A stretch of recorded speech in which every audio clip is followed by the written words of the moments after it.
Hello friends, welcome to Soku smart study YouTube channel.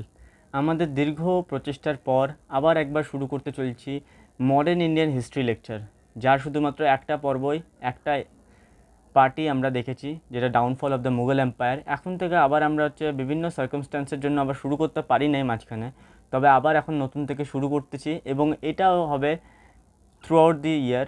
কিন্তু হয়তো daily video আমি আনতে পারবো না, কিন্তু যতটাই আনি সপ্তাহে একটা বা দুটা, এটা বেস্ট ভিডিও হবে তোমাদের এক্সাম পার্সপেক্টিভ থেকে। এটা মোর দ্যান ইনাফ হবে ভিডিওটা। তাহলে শুরু করা যাক। মডার্ন ইন্ডিয়ান হিস্ট্রির lecture number 2, rise of regional power, আঞ্চলিক শক্তির উত্থান। 1 নম্বর লেকচারে আমরা ডিসকাস করেছিলাম যে কীভাবে মুঘল সাম্রাজ্যের পতন ঘটে, এবং সেই পতনের থেকে আমরা এখন দেখব কিছু কিছু আঞ্চলিক শক্তির উত্থান হয়, রিজিয়নাল স্টেট। এই রিজিয়নাল স্টেটগুলোকে আমরা দুটো ভাগে ভাগ করতে পারি। কী কী? সাকসেশন স্টেট আর রেবিলিয়াস স্টেট। সাকসেশন স্টেট কাকে বলবো? সাকসেশন স্টেট সেই সব স্টেটগুলোকে বলবো যেগুলো মুঘলদের সাম্রাজ্যের থেকে বেরিয়েছে। যেমন কি মুঘলদের সাম্রাজ্যতে প্রভিন্স ছিল, ঠিক আছে, মুঘল প্রভিন্স, যেমন বেঙ্গল, আওয়াধ, হায়দ্রাবাদ। যখন মুঘল সাম্রাজ্যের পতন হয়ে গেল, তখন এই সমস্ত প্রভিন্সের যে গভর্নর ছিল তারা নিজেদেরকে স্বাধীন হিসেবে ব্যবহার করতে লাগলো, স্বাধীন ঘোষণা করে নাই অবশ্য, কিন্তু স্বাধীন হিসেবে ব্যবহার করতে লাগলো, ঠিক আছে, acted as a independent ruler. তো এইসব স্টেটগুলোকে বলবো সাকসেশন স্টেট। এবং কিছু কিছু ছিল রেবিলিয়াস স্টেট, যেমন মারাঠা, আফগান, জাট, পাঞ্জাব। এরা মুঘলদের সাথে লড়াই করে বা বিদ্রোহ করে নিজেদের আধিপত্য কায়েম করেছিল দেশের মধ্যে। তো এগুলাকে বলবো রেবিলিয়াস স্টেট। এবার আমাদেরকে এটা বুঝতে হবে যে ব্রিটিশরা যখন ইন্ডিয়াকে কনকোয়েস্ট করবে, তখন কোনো মুঘল সাম্রাজ্য ইন্ডিয়াতে নাই। মানে নামের খালি মুঘল সাম্রাজ্য আছে, কিন্তু যে দাবদাবা ইনফ্লুয়েন্সটা মুঘল সাম্রাজ্যে, ওটা শেষ হয়ে গেছিলো। এখন কি রিজিয়নাল স্টেট ছিল ইন্ডিয়ার মধ্যে। তো ব্রিটিশরা এই সমস্ত স্টেটকে কনকোয়েস্ট করবে এক এক করে, এবং পুরো ইন্ডিয়াকে নিয়ে দখলে নেবে। এই স্টোরিটা আমরা আগে পড়বো বিভিন্ন লেকচারে। তো এই স্টেটগুলোর নেচার কীরকম ছিল? প্রথমত, এই সমস্ত regional state adopted Mughal structure adopt করছিল। কীরকম মুঘল স্ট্রাকচার? যেমন কি জাগিরদারি, ল্যান্ড রেভিনিউ পলিসি এটসেট্রা। জাগিরদারি ক্রাইসিসের জন্য মুঘল সাম্রাজ্যের পতন ঘটে, যেটা অন্যতম কারণ। এই সমস্ত রাজ্যেরও সেম জাগিরদারি পলিসি অ্যাডপ্ট করছিল। তার মানে এখানেও আমরা দেখব ফাইন্যান্সিয়াল ক্রাইসিস এখানেও ঘটবে। নন কমিউনাল ইন অ্যাপ্রোচ। বেশিরভাগ রাজ্যগুলোই নন কমিউনাল ছিল। যেমন কি মোস্টলি হিন্দু রাজারা মুসলিম অফিসিয়াল ছিল, অনেক হাইয়েস্ট সিভিল পোস্টে মুসলিমরা কর্মরত ছিল, এবং মুসলিম রাজারা হিন্দুদেরকে রেখেছিল হাইয়েস্ট সিভিল পোস্টে, ঠিক আছে। এইটা আমরা দেখতে পারি through out all the state. এবার আমরা দেখব 18th সেঞ্চুরি যে ক্রাইসিসটা ছিল, ফাইন্যান্সিয়াল ক্রাইসিস, এটাকে ওভারকাম করতে প্রত্যেকটা স্টেট ফেল। কোনো স্টেটই ফাইন্যান্সিয়াল ক্রাইসিসকে ঠিক করতে পারে নাই, এবং নিজেদের যে পাওয়ারটা ছিল সেটাকে স্ট্রেনদেন যে করবে, যে শক্তিশালী, সেটাও এরা করতে ব্যর্থ হয়েছিল। তার আগেই ব্রিটিশরা এদেরকে ক্যাপচার করে নেয় এক এক করে, ঠিক। এই ম্যাপটাতে আমরা দেখতে পারি যে বিভিন্ন 18th সেঞ্চুরির রিজিয়নাল স্টেটগুলো মুঘলদের যখন ধ্বংস হয়ে যায়, তারপরে এই সমস্ত স্টেটগুলো গড়েছিল। যেমন কি বেঙ্গল, আওধ, রাজপুত, মারাঠা, নিজাম, হায়দ্রাবাদের, মৈসুর, ঠিক আছে।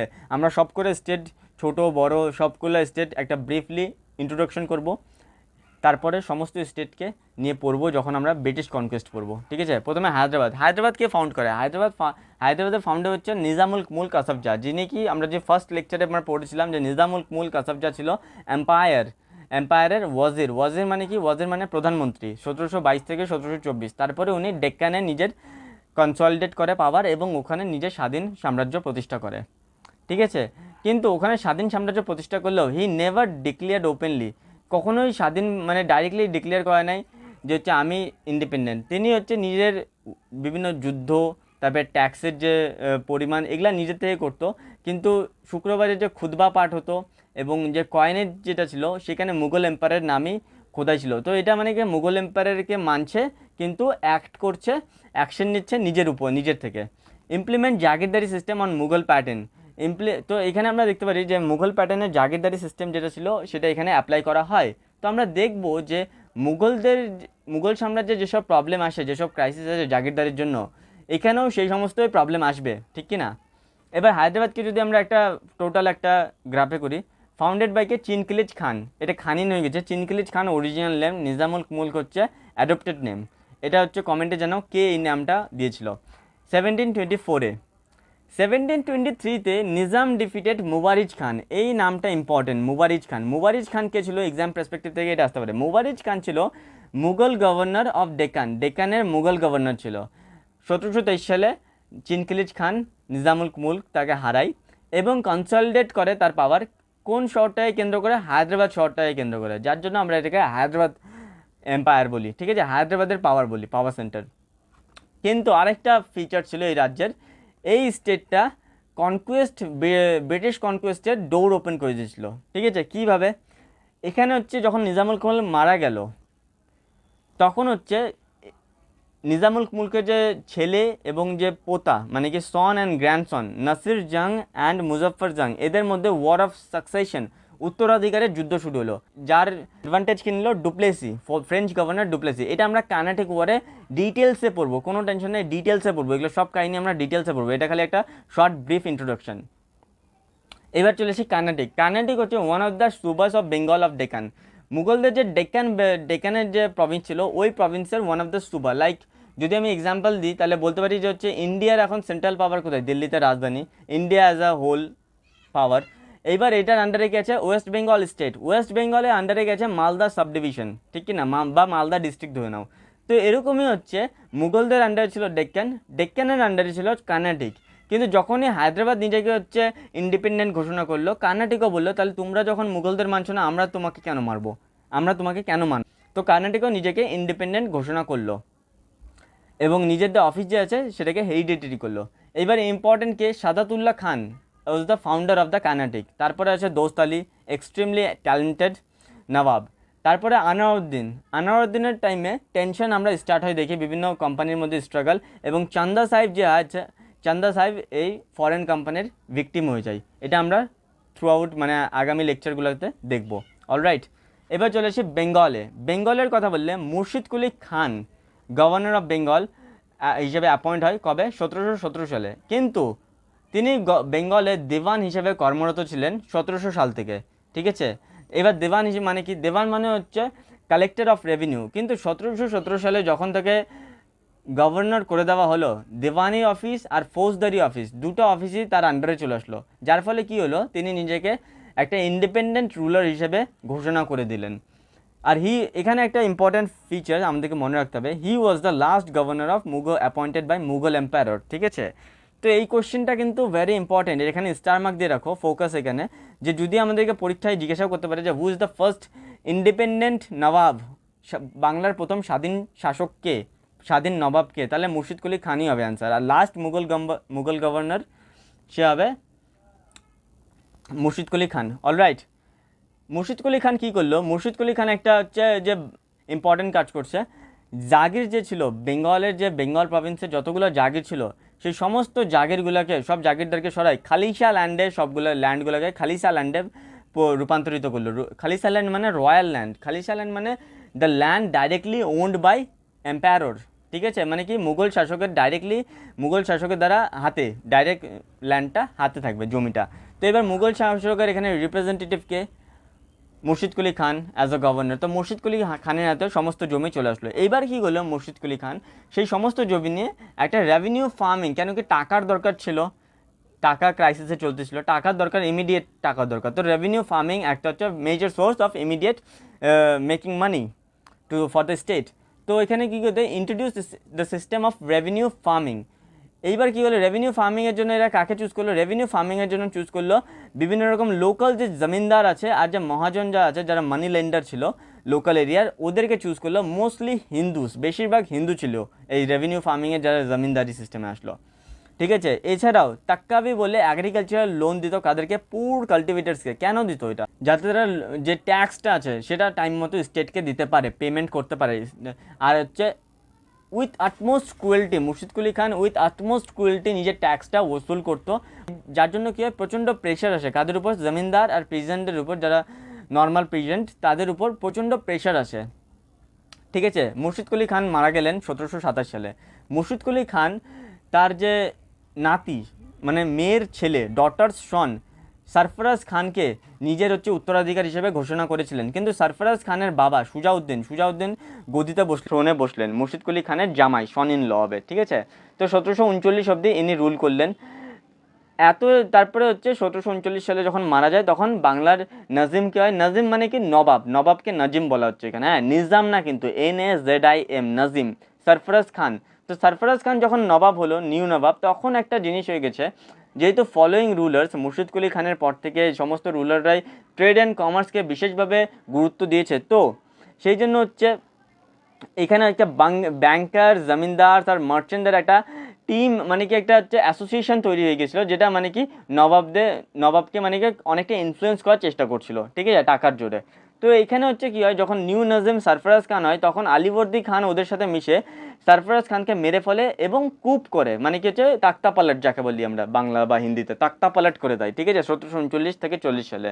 অনেকেই ভাবে মুর্শিদ কুলি খানের ফ্যামিলির থেকে বিলং করে আলীবর্দী খান, কিন্তু না, আলীবর্দী খান হচ্ছে মিলিটারি কমান্ডার ছিল কার, সরফরাজ খানের, যে কি সরফরাজ খানকে কিল করে তাক্তা পালট করে নিজে গদিতে বসে। অলরাইট, তো এতদিনে আমরা পড়বো বেঙ্গলে এবার আসবে সিরাজউদ্দৌলার সাথে হবে পলাশির যুদ্ধ, তো আমরা ওগুলো পরে পড়বো, ঠিক আছে, যখন আমরা ব্যাটল অফ প্লাসি পড়বো। এবার যদি আমরা একটা অ্যানালাইসিস করি বেঙ্গলের, তো বেঙ্গলের ইম্পর্টেন্ট স্টেপ কি রুলার্সের, বেঙ্গলের ইম্পর্টেন্ট স্টেপ হচ্ছে কি করলো, প্রথমে করলো রেভিলিয়াস জমিনদার যেগুলো ছিল, ছোটো ছোটো জমিনদার, তাদেরকে সাপ্রেস করলো। ফাইন্যান্সিয়াল রিফর্ম করলো, কি বলে, revenue farming. Foundation of new landed aristocracy, new landed aristocracy কি, ওই যেটা বললাম যে হচ্ছে জাগিরদারদেরকে সরাই, নতুন হচ্ছে ল্যান্ডগুলোকে খালিশা ল্যান্ড করলো, খালিশা ল্যান্ড করার পরে সমস্ত ল্যান্ডগুলোকে কি করলো, আমরা এখানে দেখলাম খালিশা ল্যান্ড করার পরে সমস্ত ল্যান্ডকে রেভিনিউ ফার্মিংয়ের দ্বারা নতুন যারা জমিদার আর মানি ল্যান্ডার ছিল ওদেরকে দিয়ে দিল। এর ফলে কি হলো, একটা নিউ এলাইট ক্লাস বেঙ্গলে আসলো, যাদেরকে বলা হচ্ছে new landed aristocracy according to ঐতিহাসিক বিপানচন্দ্রা। অলরাইট, তারপরে প্রমোট ট্রেড অ্যান্ড কমার্স, যেটা আমি বললাম। এইবার এদের কিছু ড্রব্যাকস ছিল, মানে কি কিছু ফেলিয়ার ছিল, যেগুলোর কারণে এরা হেরে যায়, মানে কি মানে পরে হারাই দেয় রাজ্যটা ব্রিটিশদের হাতে। যেমন কি রেন্ট এক্সট্রাক্টিং স্টেট, প্রচুর টাকা দরকার, ক্রুয়েলিটি, কৃষকদের উপর ক্রুয়েলিটি, প্রচণ্ড ক্রুয়েলিটি ছিল, unable to control the military action of foreign কোম্পানির যে হচ্ছে ফোর্টিফিকেশন ছিল, যে হচ্ছে ফোর্ট তৈরি করেছিল বিভিন্ন ব্রিটিশরা আর হচ্ছে ফ্রেঞ্চ কোম্পানিরা, ওদেরকে আটকাতে ব্যর্থ হয়েছিল।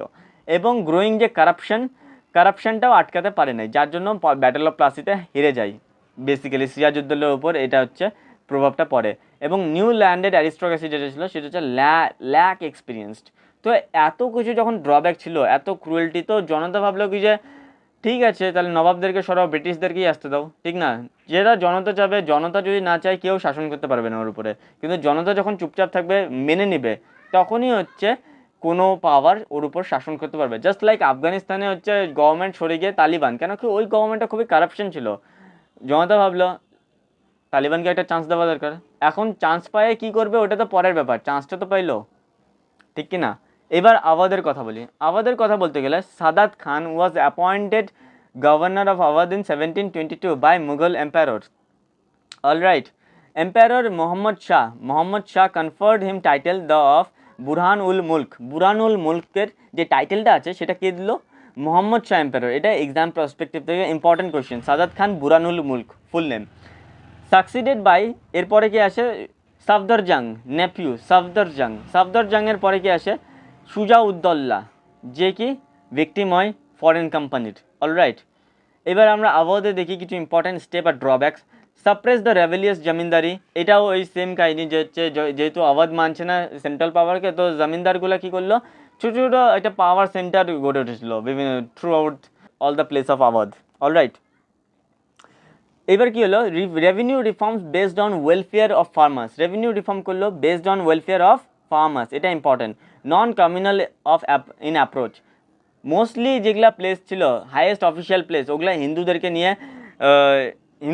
দিয়ে ফিল করানো ছিল। এটার পিছনে কারণ ছিল যে বলা যায় যে হচ্ছে হিন্দুদের যে ব্রাহ্মণ ছিল আর কায়েস্ত আর ব্রাহ্মণ, ওদেরকে হচ্ছে লেখালেখির যে কাজটা ছিল, লেখালেখির একটা অ্যাকাউন্টেন্সির যে কাজটা, সেটা হচ্ছে মনোপলি ছিল ব্রাহ্মণদের, তো ব্রাহ্মণদেরকে রাখা ছাড়া কোনো উপায়ই ছিল না। Alright, Lucknow emerge as a center of culture in North India, লখনৌকে একটা হচ্ছে কালচার সেন্টার হিসেবে গড়ে ওঠে। ইম্পর্টেন্ট এটা, যে লখনৌ কোন সময় কোন শাসকের টাইমে গড়ে ওঠে। এবার ড্রব্যাক যদি বলি, ড্রব্যাক এটা না হচ্ছে টাকার দরকার, রেন্ট এক্সট্রাক্টিং স্টেট। তাছাড়াও 1764 পরে যখন বক্সার যুদ্ধে হেরে যাওয়ার পর 1765 সালে যখন হচ্ছে চুক্তি হলো ট্রিটি অফ এলাহাবাদ, তখন হচ্ছে মোস্টলি কমপ্লিট রিলায়েন্স পুরোপুরি নির্ভর হয়ে গেল কার উপর, ইস্ট ইন্ডিয়া কোম্পানি। কি নাম পড়লো, friend come dependent state with East India Company, most obedient to the company till the এরা এমন একটা স্টেট আওয়াজ যে হচ্ছে কোনো দিনও বিদ্রোহ করে নাই, ওই 1765 পর থেকে নিজেদের স্বাধীন হওয়ার জন্য কোনো কিছু করে নাই, ওই ফ্রেন্ড কাম ডিপেন্ডেন্টই ছিল।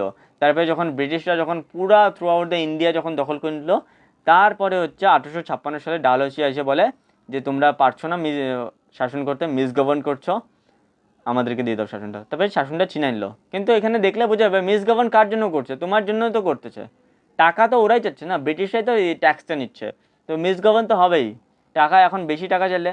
তো আজকের ভিডিওতে এতটুকুই, আশা করি ভালো লাগলো। ভিডিওটা অনেক লম্বা হয়ে গেলো হয়তো, আমরা আরও এর সেকেন্ড পার্ট বের করবো, যেখানে আমরা বিভিন্ন রাজ্যগুলো যেগুলো বাকি আছে, মাইসুর, কেরালা, রাজপুত স্টেট, জাট, শিখ, পাঞ্জাব আন্ডার রঞ্জিত সিং, ঠিক আছে, মারাঠা এম্পায়ার, সমস্ত এই যে ম্যাপটা দেখো এখানে হচ্ছে সমস্ত রাজ্য হচ্ছে এখানে দেওয়া আছে, সমস্ত রাজ্যগুলোকে নিয়ে আমরা ডিসকাস করবো পার্ট 2-তে। অলরাইট, ততক্ষণের জন্য থ্যাঙ্কস, ভালো থেকো, সুস্থ থেকো, থ্যাঙ্কস ফর ওয়াচিং, আর হচ্ছে stay tune for the next part. যদি বলতে চাই যে হচ্ছে ইনস্টাগ্রামের নতুন পেজ, এটা WBCS ওয়ারিয়ার নামে আমাদের এটা অফিসিয়াল পেজ খুলছি, ঠিক আছে, WBCS সাকু স্মার্ট স্টাডি লিখলে চলে আসবে। এখানে বিভিন্ন রকমের, আমি জানি না এখন ইনস্টাগ্রামে কী হয় না হয়, ঠিক আছে, সব শিখে নিব, নো টেনশন। ওখানে হচ্ছে বিভিন্ন রকমের ভ্যালুয়েবল কন্টেন্ট দেবো, আর হচ্ছে স্পেশাল কুইজ, হিস্ট্রি, জিওগ্রাফি, পলিটির, এগুলো সমস্ত কুইজ তুমি পেয়ে যাবে, ঠিক আছে। তো thank you for watching, all the best.